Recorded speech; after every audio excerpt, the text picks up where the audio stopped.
Take a look at this book. Do you notice anything about it that could be considered offensive? Look closer. In 2023, Read Me a Story, Stella was flagged by the Huntsville-Madison County Public Library for containing sexually explicit content. The reason for this was none other than the author's last name. Book censorship in Alabama is nothing new, and often targets marginalized identities. One of the first children's books to be challenged in this state was The Rabbit's Wedding by Garth Williams. The White Citizens Council found the idea of a white bunny rabbit and a black bunny rabbit getting married so ludicrous that in 1959, they succeeded in removing the book from general circulation in public libraries across Alabama. Most book challenges target children's literature, like these two books. Many parents or other adults who feel that the content of a book is inappropriate for certain age ranges tried to have that book either relocated to a different section of a library or removed entirely from the collection. While this removal stems from a place of concern, it can often prevent children from reading about characters or ideas that may be beneficial to them. One of the most effective ways to censor children's literature is by targeting school libraries. In 2022, Alabama Governor Kay Ivey signed House Bill 322, which prohibits the discussion of gender identities and sexual orientations in kindergarten through 5th grade learning environments. Ivey originally stated that she felt elementary school students were too young to be discussing these topics, but since its initial passing, there have been multiple attempts to expand the age range of this bill. I had the opportunity to speak with a school librarian from an Alabama public elementary school about these issues. Thankfully, she hasn't had to change her collection, since her books with LGBTQ characters mostly center around diverse families and do not directly address identities. However, she believes this bill will have a much more negative impact if it is expanded. Most coming-of-age stories and books about identity are geared towards middle and high school students. If HB 322 is expanded, it would remove these books entirely from library shelves.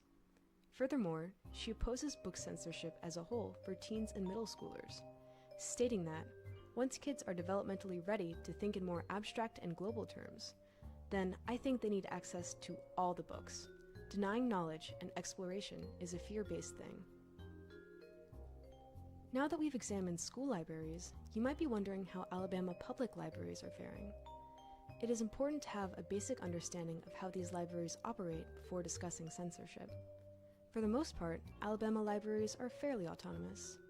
They can decide what books to keep in their collection and how to run their library, but this can come at a cost. State and federal library funding is allocated by an agency called the Alabama Public Library Service, which is also known as the APLS. While some libraries can disregard APLS policies and subsist solely on local funding, small libraries, or those in more rural areas, rely heavily on the extra funds. APLS board members are appointed by the Alabama governor. Unfortunately, this means that some board members' actions stem from a place of political concern rather than from the best interests of libraries. The current chair of the APLS's board is John Wall, who also happens to be the chairman of Alabama's Grand Old Party. Wall receives strong support from right-wing pressure groups such as Moms for Liberty and Clean Up Alabama. The latter group believes books with obscene or indecent content should be removed. Clean Up Alabama maintains a list of books that they deem inappropriate due to reasons like alternate gender ideologies and alternate sexualities. They also believe that any library staff who disagree with these restrictions or who follow library policies from the American Library Association should be terminated.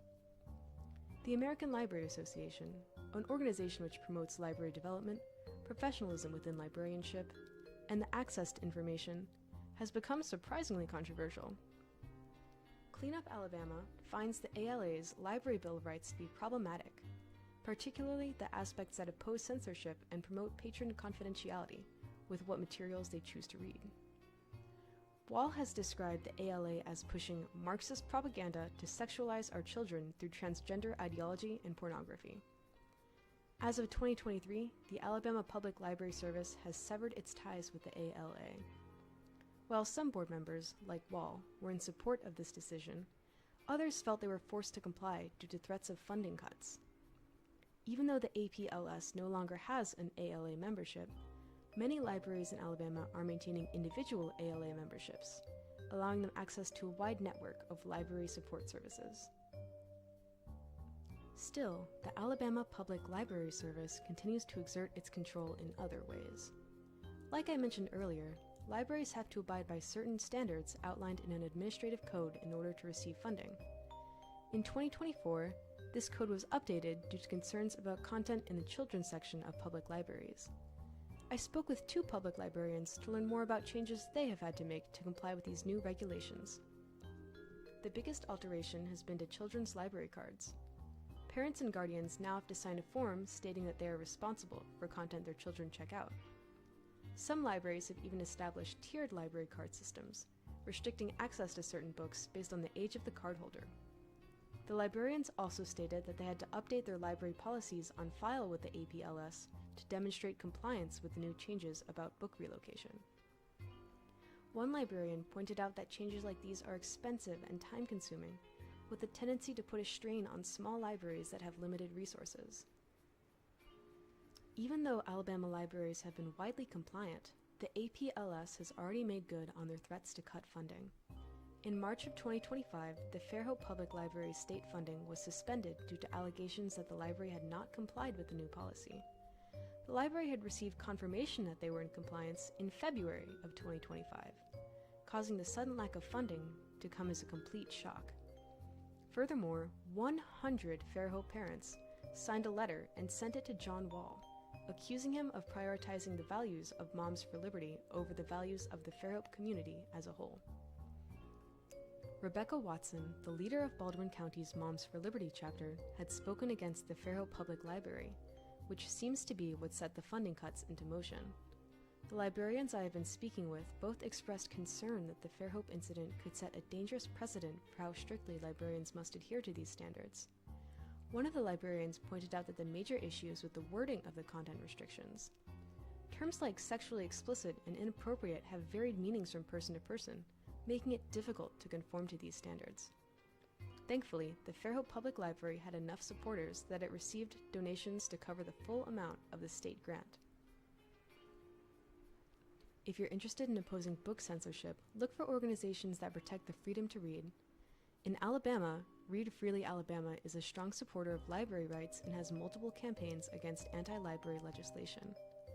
If you'd like to learn more about book banning in general, the American Library Association compiles helpful data about book banning trends and issues across the country.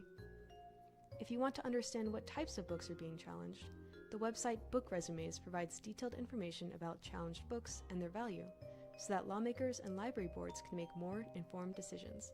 And remember, support your local library.